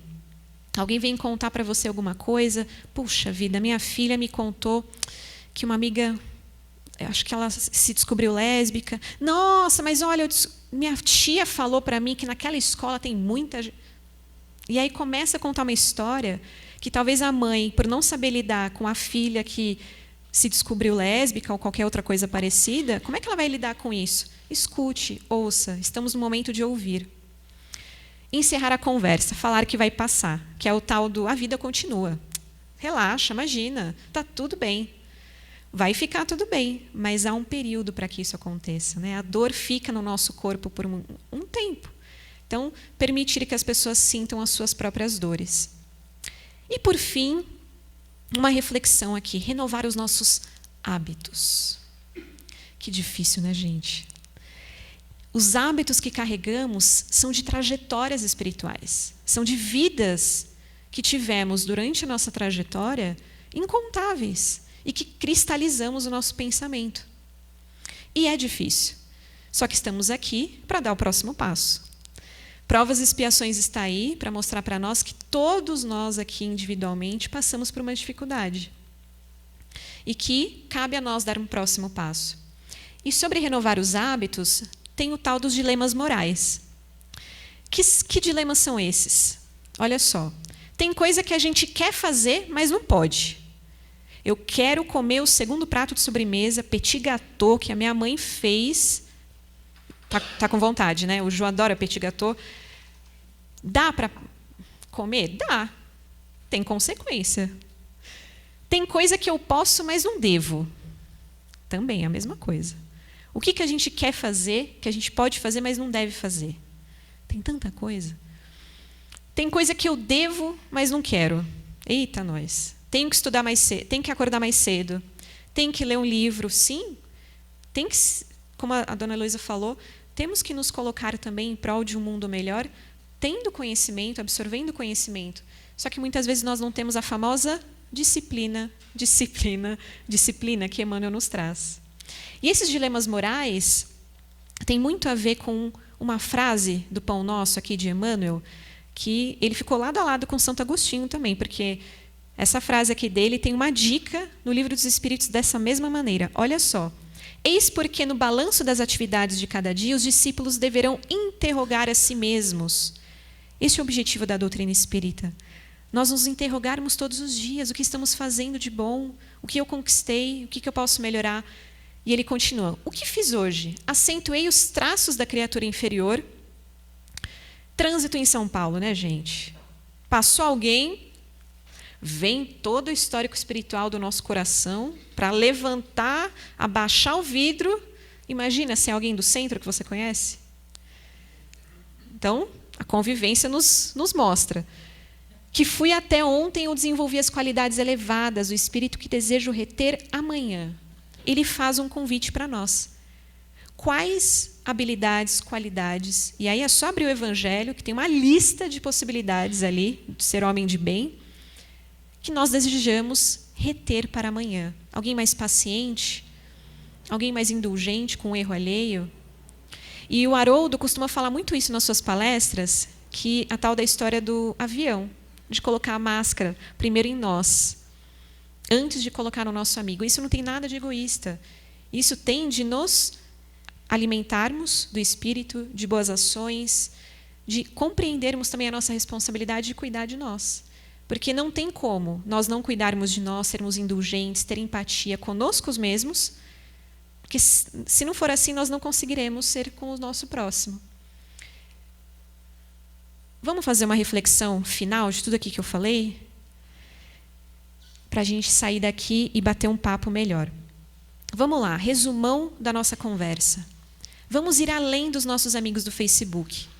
Sabe por quê? A gente coloca no Facebook, no grupo de WhatsApp, quem a gente gosta. E, naturalmente, por sermos espíritos em evolução e, aqui, anos atrás, nos mundos primitivos, nós éramos aí pessoas, humanos, que eram nômades. Nós vivíamos aí mudando de lugar a lugar. Éramos gregários, né? Precisamos, então, encontrar pessoas que pensam diferente de nós. Vamos pensar o seguinte: quantas pessoas hoje têm amigos que têm orientações sexuais diferentes da nossa? Negros, mulheres negras. Vamos olhar um pouquinho para o mundo e entender que tem pontos de vista diferentes. A nossa trajetória tem um jeito de ser, uma reflexão de ser, e nossas opiniões são traçadas também por causa disso. Então, vamos ir além dos nossos amigos, da nossa roda de conversa. É importante a gente começar a aprender também a ouvir pessoas de lugares diferentes. Segundo, uma cultura do diálogo, que é importante. Cultura do diálogo fraterno e regenerador. Então, vamos evitar utilizar generalizações. E todo espírita toda pessoa que vota em fulano de tal é tal pessoa. Essas generalizações criam cristalizações em nós. Muitas vezes pensamos, cristalizamos, rotulamos alguém e nós perdemos a possibilidade de nos relacionarmos. No Livro dos Espíritos, na questão 390, quando eu olhei essa pergunta, eu falei, não é possível que Kardec falou de ranço, falou daquele santo que não bate. Porque ele usa uma palavrinha assim, repulsa instintiva. Nós, espíritos, temos, e por que temos a tal da repulsa instintiva? Ranço, o santo que não bate. Falei, como é que Kardec é mais contemporâneo do que eu imaginava, minha gente? E aí a resposta da espiritualidade mostra para nós que é bem essa reflexão. Nós temos essa repulsa instintiva muito do porquê nós pensamos pela maneira de pensar. Então, é natural, nós vamos nos reunir e ficar próximo de pessoas que pensam como nós. Mas está aí uma reflexão e um passinho a mais que a gente pode dar na nossa evolução para ouvir outras pessoas que estão fora do nosso meio. Porque ser espírita, gente, no centro espírita é fácil, vai. É fácil. Nem tanto. Ouvir aqui nem tanto. Para quem é trabalhador da casa, eu entendo, a gente passa por isso também. Mas ser espírita entre espíritas, eu acho que é um pouquinho mais fácil. Quando a gente vai lá fora, para pessoas que nitidamente não acreditam em nada, ou têm realmente pensamentos muito distantes do que nós acreditamos como reencarnação, e, enfim, tantos outros ensinamentos que temos, fica mais difícil. Famílias mesmo, que têm outras religiões e outras trajetórias, outras experiências. Então, façamos também a nossa parte de não generalizar. E, por fim, assumir o que nós sentimos. Ter responsabilidade pela nossa vida e por aquilo que nós realmente sentimos dentro do nosso coração. Eu ouvi, acho que foi o Otávio que comentou, né, que a gente está no ônibus, no metrô, alguém pisa no nosso calo, aquela unha encravada, né, no pé. Está com raiva, fica com raiva, está tudo bem ficar com raiva. Não existe emoções positivas, emoções negativas, existem emoções. E todas elas são importantes. O tal do filme Divertidamente, quem assistiu aqui, é uma animação maravilhosa, é uma aula de psicologia. em que tem as 5 emoções principais e a raiva faz parte disso, a tristeza igualmente. Então, tomar cuidado de não colocar também a culpa no outro. Ah, você fez isso comigo e eu fiquei brava. Não. Talvez para você o importante era a pessoa se comunicar melhor com você. Poxa, para mim era muito importante você ter me ligado ontem. Eu fiquei te esperando. Era importante conversar com você. A pessoa não causou a raiva em nós. É que algo em nós, o valor que foi ferido em nós, era importante. Então, tenhamos mais clareza do que sentimos, das nossas emoções, nos perceber todos os dias. E Joana de Ângeles, na sua série psicológica incrível, traz para nós, tem Homem Integral, que eu acho um livro fantástico, que eu li recentemente, e ela fala muito sobre essa perspectiva de um mundo novo a partir da nossa reflexão interior, da nossa reforma íntima, que é uma palavrinha que fica aí, né, na nossa vida, no nosso ouvido, e que é importante a gente colocar em prática.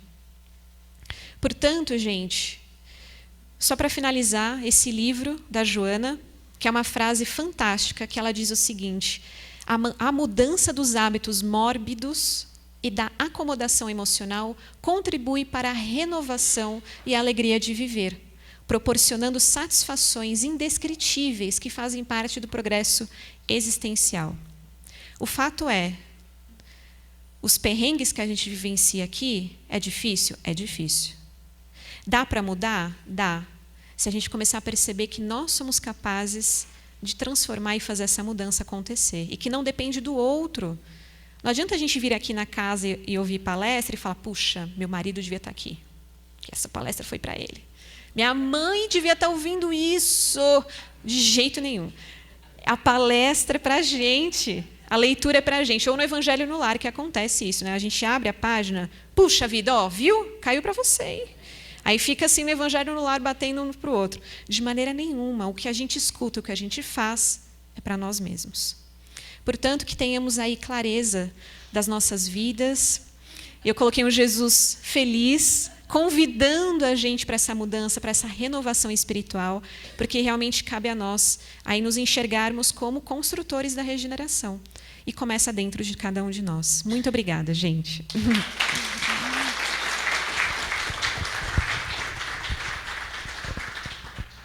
É isso aí. Muito obrigada, Ana, Júlio, professora Heloísa. Vamos voltar aqui para a mesa. Eu vou pedir a Sandra. A Sandra está com um papelzinho e lápis. Quem tiver vergonha de pegar microfone, quiser escrever, a Edeusa vai ficar ali do outro lado com um papelzinho também. E nós vamos começar a abrir aqui por essa conversa. Alguém quer dar um pontapé inicial para a conversa? Quer falar alguma coisa sobre o que foi falado aqui pela professora Heloísa, pelo Júlio, pela Ana? Eu preciso que você use o microfone. Tudo bom? Oi, gente. Eu queria fazer um questionamento que acho que é válido para os três, né? Que eu acho que são olhares diversos e muito interessantes. Aqui na casa nós também estivemos estudando e pesquisando uma questão trazida pelo Júlio, que é o como aprender, né? E aí nós temos a questão de aprender pelas experiências, que é a novidade, que é a experimentação, que é o jogo. E nós temos também a questão de aprender quando nós não temos ainda como contribuir. Então, existe uma fase do aprendizado onde você precisa daquele modelo apontado como um modelo do século XX, XIX, XVIII, enfim, né? Como vocês veem essa questão do aprender com o equilíbrio? Porque o espírita, ele preza pelo equilíbrio. Então, a gente não, na minha opinião, né? Como é que vocês veem isso? Porque senão a gente vai cair numa questão que então agora é só jogo, porque também a gente está caindo nisso, né? Não se tem mais a paciência para ler, porque ler são 10%, só que para ensinar você já leu, já ouviu, já conversou. Então, assim, Essa é a minha opinião, né? Mas assim, acho que é mais importante ouvir a de vocês, né? Como que vocês organizam isso? Obrigada.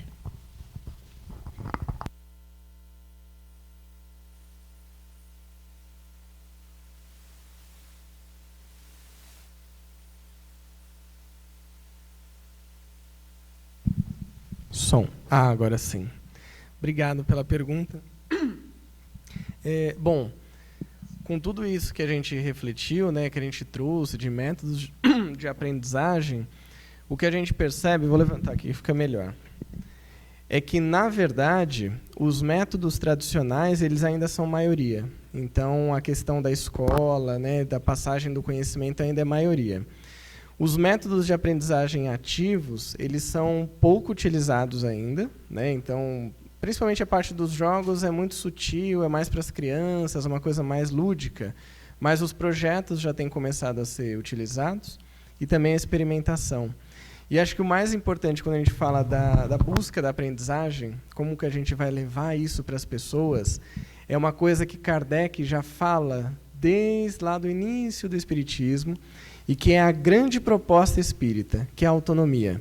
Então, de que maneira nós podemos dar autonomia tanto para aqueles que se propõem a divulgar o Espiritismo, né, aqueles que são os expositores, aqueles que estudam, que se preparam e que vão compartilhar o conhecimento, e como a gente pode também gerar autonomia entre quem está recebendo. E aí uma questão muito interessante, que a gente acaba tendo um contato muito próximo, é a questão da juventude. As mocidades, né? Como que a gente pode dar autonomia para a mocidade?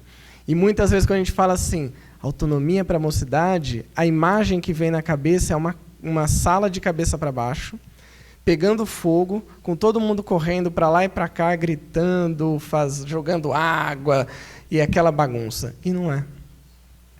Eu tenho contato, eu e a Ana, a gente tem contato com mocidades do Brasil inteiro e até algumas de fora.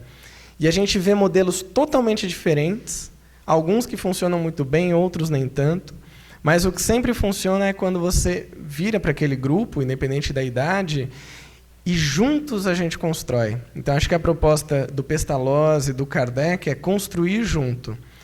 Não sou só o detentor do conhecimento, eu posso facilitar esse conhecimento, posso educar mais do que ser um professor, mas um educador, um facilitador, para que aquele grupo possa encontrar as respostas. Porque todas as respostas, se a gente for parar para pensar, a gente já tem o manual para chegar no mundo feliz. Está aqui. O Pentateuco está na nossa mão. Por que a gente não chegou ainda? Porque cada um vai por um canto. Cada um entende de uma maneira. Cada um busca alguma coisa em cada encarnação. Então, eu vejo que é a proposta da autonomia mesmo, da gente, de que maneira vai ser melhor para nós. E nós, no papel de facilitadores, como que a gente pode construir com aquele grupo? Porque aí vai fazer mais sentido, seja para uma criança, para um adolescente ou até para um adulto. Obrigada pela pergunta, querida. Uma coisa que me veio à cabeça quando você comentou, sim, melhor, né? Que me lembrou muito Cortella, que é um filósofo, educador fantástico aqui no Brasil. E ele tem uma frase tão interessante e intrigante que ele diz assim, é uma pergunta. Nós estamos hoje na internet naufragando ou navegando? E é uma pergunta para todos nós, não só para a juventude. Nós naufragamos na internet ou navegamos na internet? E muitas vezes se cria mesmo essa lógica de que, pelas facilidades da internet, dos meios digitais, nós vamos sim deixar de estudar. E eu concordo em partes com isso, porque hoje tem pesquisas afirmando que nossa atenção é menos de um peixinho dourado. Menos. Em média, 8 segundos.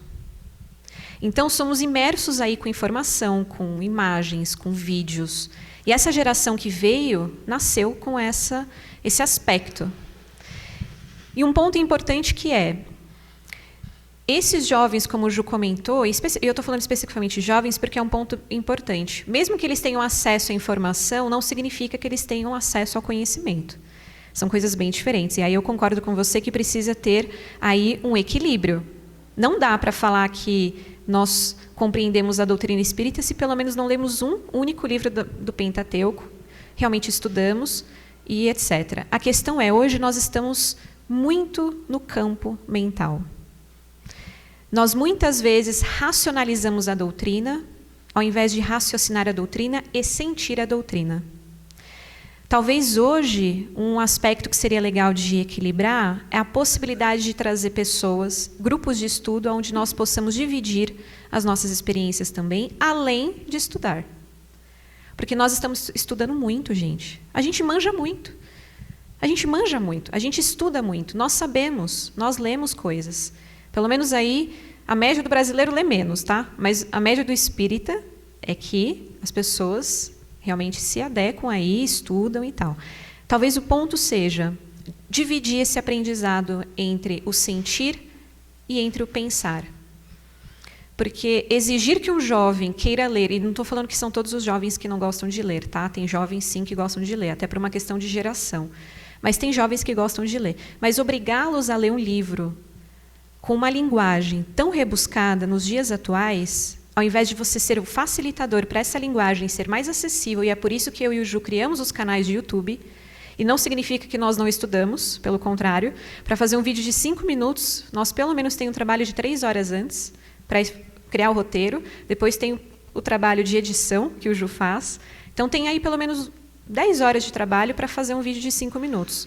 Significa que nós acreditamos num conhecimento simplificado? Sim, acreditamos num conhecimento mais simplificado e acessível.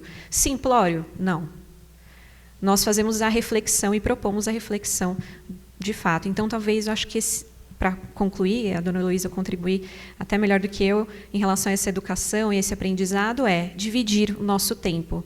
Entender as metodologias e formas que a gente tem de absorver conhecimento, que pode ser pelo celular. Tem podcasts de 1h30 de estudos aprofundadíssimos que o Arthur Valadares faz, por exemplo, de estudos do Evangelho, e que é pelo meio do celular. Então, podemos sim nos utilizar para estudar melhor a doutrina com outras formas de trabalho, né? Outras formas aí de acesso.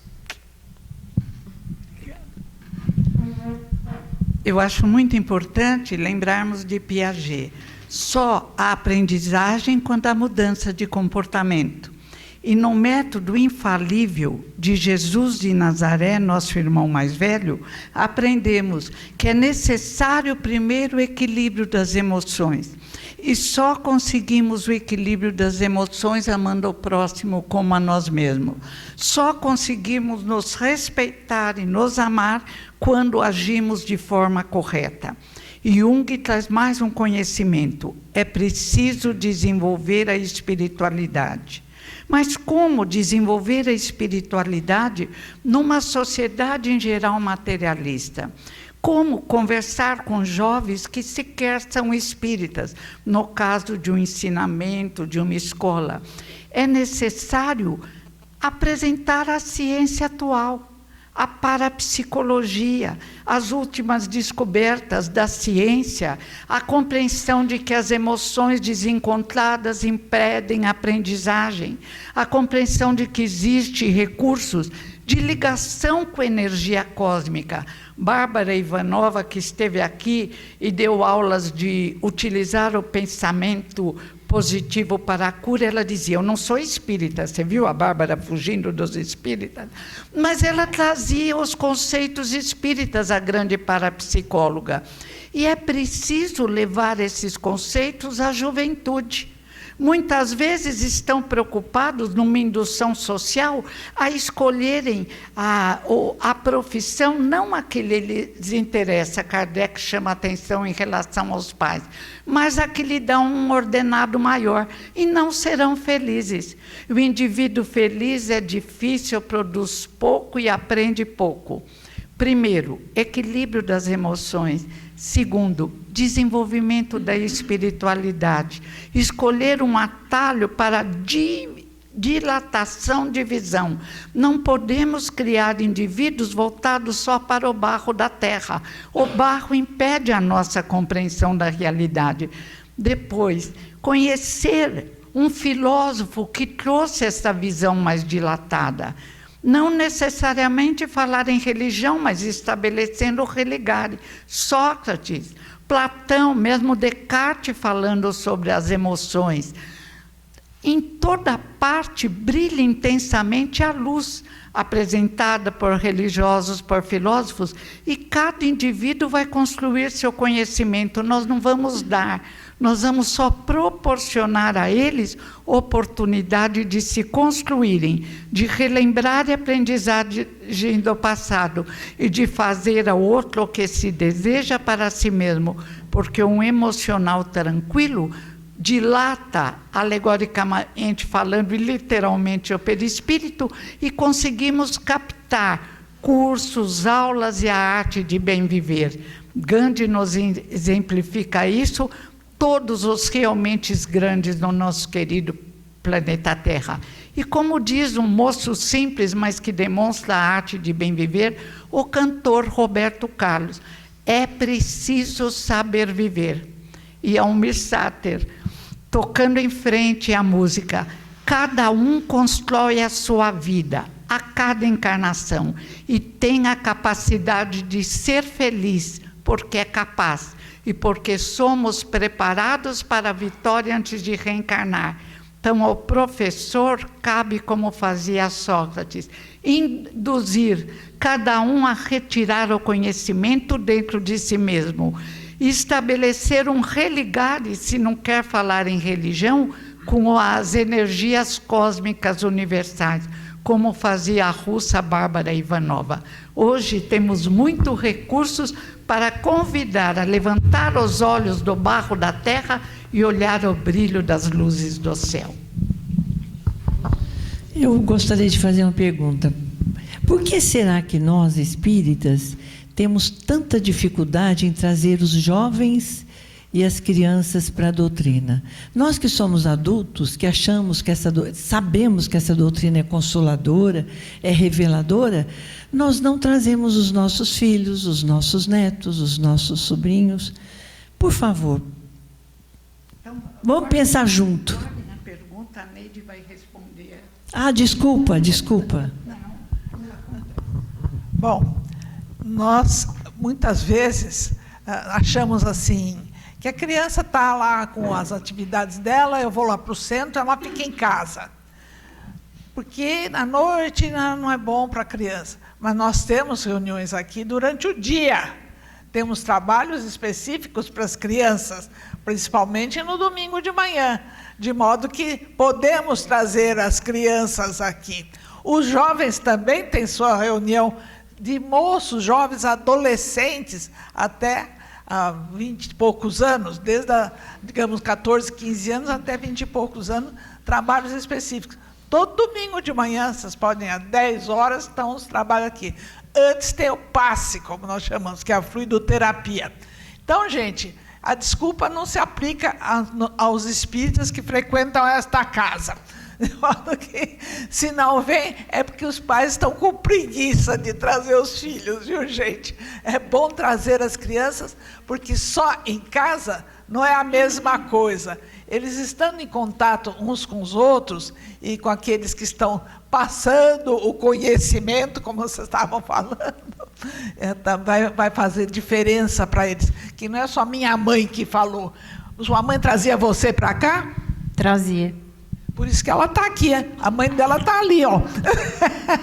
Tal mãe, tal filha, está trabalhando aqui, né? Minha filha também trabalha, mas ela trabalha mais lá na Aurélia. Aqui ela só vem às reuniões domingo, mas na Aurélia ela está toda semana, invariavelmente, trabalhando lá. Então, gente, nós precisamos acostumar a trazer as crianças. E, eu não quero ir. Tá bom, então não vai. Mas outro dia, aí a gente conta, olha lá, as crianças tiveram isso, foi uma festa, foi não sei o que lá, aí na próxima vez, mas eu posso ir? É assim, viu? A gente não pode, não deve obrigar, mas deve fazer com que eles queiram vir. Então é importante também lembrarmos desta frase de Jesus, fundamental, sede perfeitos, porque perfeito é o vosso Pai que está nos céus. Gente, será que nós chegamos lá? Mas pelo menos podemos fazer uma forcinha para nos melhorarmos gradativamente.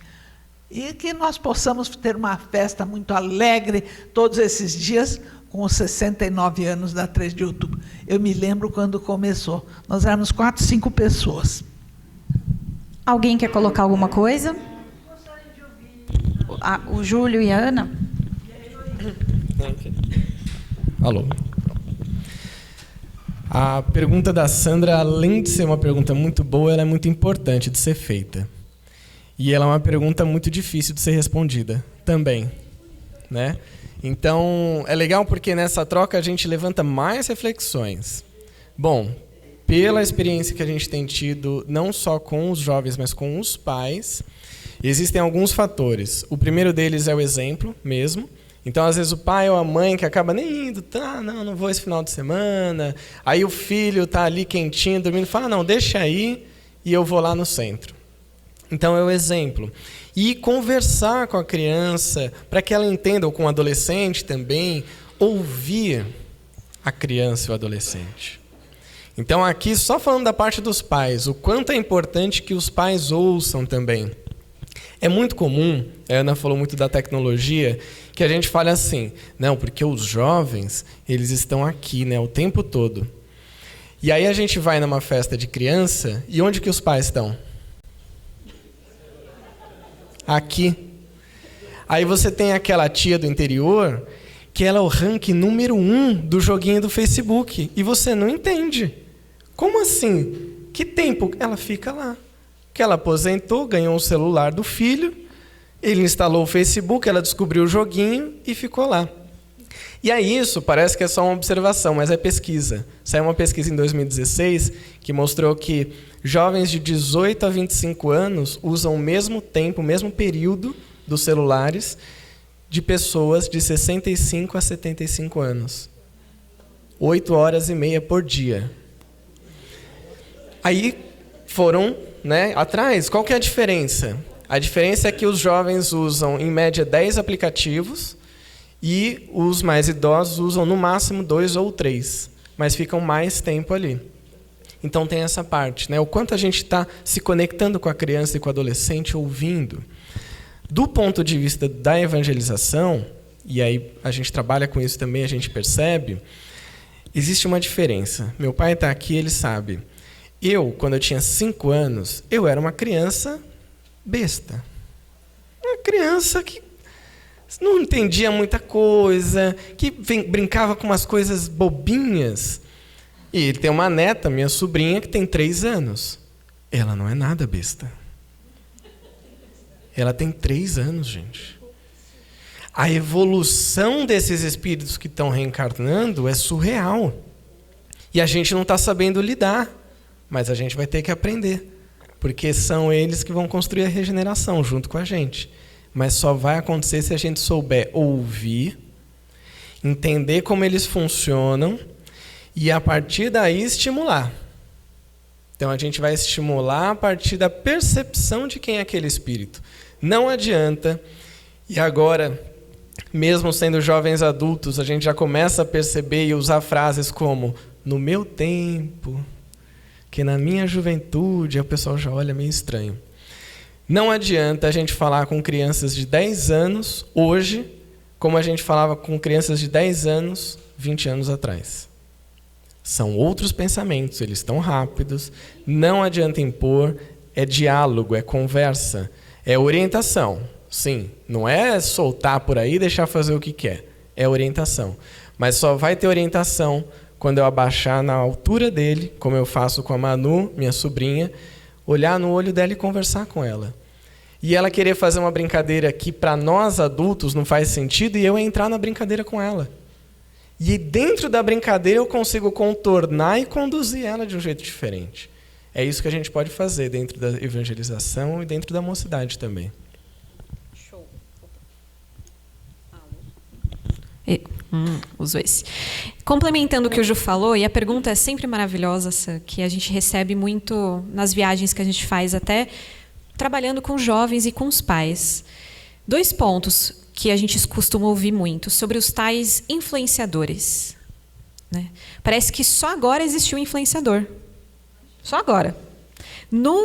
Na década de 70, 80, a banda, artistas, eram influenciadores também. A única diferença é que na época, talvez, lá dos meus pais, 50, 60, esses dias eu fui com eles na praia, estava passando Anos Dourados. As séries lá, séries Anos Dourados, se eu não me engano. Eu adoro. Comecei a assistir junto com eles A Feiticeira, Dini Eugênio, Túnel do Tempo. Curti até um determinado momento, porque não conversa comigo, mas assisti com eles. Como seria se fosse o inverso? Se uma mãe pegasse junto com o filho adolescente e assistisse alguns youtubers aí, para trocar uma ideia. O ponto aqui é entender o ponto de vista do jovem. Isso é muito importante. Não adianta fazer uma aula de mocidade, muitas vezes, que é isso que acontece, a pessoa fala, primeiro que você que decide a aula, você decidiu a aula sozinho.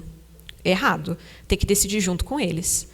Muitas vezes acontece isso. O cronograma da casa. Tudo bem, com mocidade pode ser conversado, vamos conversar. Tem que entender pela ótica do jovem. Setembro Amarelo, por exemplo, agora que estamos passando, tem várias séries e filmes sendo divulgados na Netflix, famosa Netflix, HBO, Vivo Play e tantos streamings aí que tem por aí, e os jovens estão assistindo e discutindo entre eles, porque é isso que acontece. A pergunta é, nós como adultos, pais, madrinhas, tios, nós estamos entrando no universo do jovem para ouvir a perspectiva dele? Porque muitas vezes acontece isso. Numa hierarquia espiritual, é óbvio que os pais e as mães sempre terão o seu lugar, e eles devem ter o seu lugar. Isso que o Ju falou, muitas vezes acontece. Não, deixa ele lá. E aí os filhos, e o Rossandro Klindley fala muito sobre isso, os filhos começam a dominar os pais perdem o sentido da hierarquia e a coisa rola solta. Não é essa a ideia. A hierarquia espiritual ela deve sempre existir. O ponto é criar esse autoritarismo, muitas vezes. E fala, não, você não vai assistir isso. Escuta, vê o que é, debate, por que você curte isso? E faça mais perguntas. A gente sempre ouve muito na mocidade, quando perguntam para a gente como fazer um grupo de jovens e como conduzir um grupo. Faça perguntas, deixa eles trazerem as situações. E muitas vezes a gente usa isso e eles nem percebem, né? Apesar que tem gente assistindo a gente, deve ser jovem também, a gente faz isso em mocidade, dá super certo, que é fazer perguntas e usar as próprias palavras deles. A Mariana falou tal coisa, nossa, gente, que legal, porque no Livro dos Espíritos tem sobre isso, isso, isso. O que vocês acham? E joga. E a conversa começa a acontecer. Raramente a gente conclui alguma coisa, e não significa que a gente não vai conduzir para um pensamento que seja doutrinário. Só significa que a gente não vai concluir com as nossas palavras do nosso jeito. A gente tem que concluir com a ajuda deles, para que eles se sintam pertencentes também de um processo construtivo de aprendizado. Então, isso é um ponto. Em relação a influenciadores, em relação a gente ouvir o que a gente tem deles, do que eles estão passando. E pelo ponto de vista dos pais, isso a gente vê muito, e o Ju já comentou um pouco, que é os pais não levarem os filhos e não ter o exemplo dentro de casa. Então, no evangelho, no lar, não pega talvez o evangelho, pega um livrinho menor ou assiste um pedacinho de uma série e debate com ele. Por que não? Por que o evangelho tem que ser só lendo o evangelho? Pode ser uma frase do Pão Nosso. Lê aí uma frase. Pô, legal, o que você está assistindo que faz sentido nessa frase? Eu estou assistindo isso, eu ouvi tal coisa. O que aconteceu na sua semana? E a conversa acontece. Eu acho que é muito mais a gente ser criativo no processo com o jovem e se permitir ser flexível, gente. Eu acho que essa é uma palavra que é um aprendizado constante, porque a gente quer controlar as coisas e planejar tudo direitinho. Nem o nosso planejamento reencarnatório dá certo muitas vezes, né? Quase sempre. Imagina os afazeres, tudo direitinho no nosso dia. Juventude, as notícias que nós recebemos por aí, a gente precisa estar atento. E usar desse jeito efêmero que é, né, do Instagram, do Facebook, das notícias, e trazer para a conversa. Então, acho que esse é um olhar que ajuda muito a gente a trabalhar com jovem, pais, e entender que cada um tem o seu papel. E, para concluir, só que eu acabei de lembrar, um papel importante dos pais. Dos pais também serem ativos no centro. De entender se o centro está oferecendo espaço para o jovem, porque muitas vezes o pai coloca o jovem lá, vai lá. E a aula é chata, a aula não tem nada de legal, o jovem não gosta. O quanto o pai e a mãe também, né, os responsáveis, estão abrindo, estão se envolvendo com as atividades da casa, porque a casa não pode ser só responsável por tudo. Os pais também têm que fazer a sua parte, né? Muito obrigada pelos esclarecimentos e dizer que tanto o Júlio quanto a Ana entrevistaram os diretores dos filmes, né, do Kardec, o Divaldo, né, o mais recente, está tudo no canal deles. Então, se inscrevam lá no canal. É muito legal trazer tantas crianças para assistir, os jovens para debater. O pessoal aqui da Mocidade está fazendo isso, Carlos e Pérola, estão convidando eles para irem ao cinema. Então, propor atividades para que eles façam, envolvê-los, comentar isso em aula. É muito interessante. E isso é um chamariz para trazer eles também para o centro. Os canais, seja de YouTube, seja Facebook da vida, que eles sejam usados com sabedoria, né? Que eles sejam usados para acrescentar e não destruir, né? Colocar aquelas famosas frasezinhas: eu vou cutucar alguém, eu vou colocar e vou compartilhar, né? Uma forma de você cutucar alguém. Então, eu acho que a gente tem que deixar isso de lado e usar a internet ao nosso favor. Principalmente nós no Centro Espírita. Estávamos vendo ontem, só complementando, o quanto a igreja evangélica tem crescido e construído centros multimídias nas suas igrejas. Meu Deus! A gente viu ontem estruturas imensas. A gente briga por conta de uma câmera e 3 microfones. Tem 5 câmeras num culto, numa igreja evangélica. Tem 10 microfones. Então, a gente briga por um microfone e uma câmera. Imagina, a gente está crescendo muito. A tecnologia está aumentando muito. Então, a gente tem que trazer, sim, para dentro do Centro Espírita todas essas discussões. E que eu imagino que seja só um pontapé inicial aí, para que a gente sempre fale, sim, de redes sociais, que a gente sempre divulgue o Espiritismo e que a gente tenha Anas, Júlios e TV3 espalhadas por aí. Tá bom? Então, eu gostaria muitíssimo de agradecer a presença de vocês. Gratidão, a palavra que define. Obrigada a todos vocês que estiveram conosco. Nós vamos dar uma lembrancinha para o Júlio, para a Ana e para a professora Heloísa Pires. Foram feitas com muito amor e carinho. Que vocês recebam o nosso carinho e o nosso amor. Tá bom?